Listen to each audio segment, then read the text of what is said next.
What if the worst part of success is what comes after it? You imagine the moment for months, maybe years. You tell yourself, when I get there, I'll finally feel it.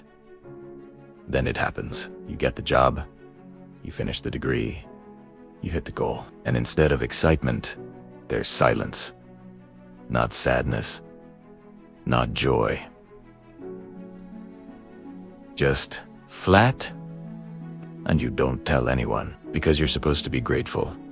So why does achievement sometimes feel like nothing at all? Here's the part most people don't understand. Your brain isn't built to feel rewarded by arrival. It's built to feel energized by pursuit. Dopamine, the chemical everyone calls the happiness chemical, doesn't spike when you have something. It spikes when you're moving toward it. Planning, anticipating, chasing. During the climb, your brain is lit up. When you reach the top, the signal drops. That drop can feel like emptiness. But there's something deeper happening. For a lot of people, achievement isn't just about success. It became identity. Maybe you were the ambitious one, the disciplined one, the one who was going to prove something. Somewhere along the way, your brain learned a rule. If I achieve, I matter. If I achieve, I'm safe. If I achieve, I belong. So the goal wasn't just a goal, it was security.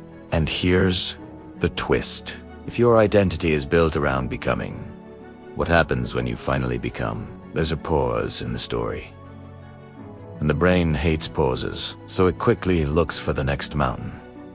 Not because you're greedy, not because you're never satisfied, but because your nervous system is uncomfortable without direction. If you don't understand this pattern, you can spend your entire life chasing goals that were never really about success. So how do you stop the cycle? First, separate what you did from who you are. Instead of saying, I am successful, say, I completed something meaningful. One ties your worth to outcomes. The other simply describes an action. Second, build identity around process. I'm someone who shows up. I'm someone who learns. I'm someone who practices. When your identity is based on what you repeatedly do, achievement doesn't end your story.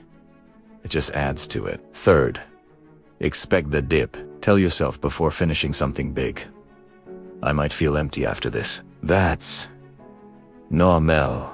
When the feeling comes, you won't panic. You'll recognize it.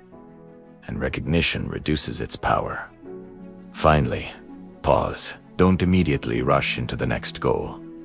Let your system settle. Ask yourself, who did I become while pursuing this? Because that's what actually lasts. Achievement is fuel. Identity is the engine. If you mistake fuel for the engine, you'll constantly need more just to feel alive. But when your identity stands on its own, success becomes something you experience, not something you depend on. So the next time you reach a milestone and the silence comes, don't interpret it as emptiness. It's just the space between chapters, and you are allowed to exist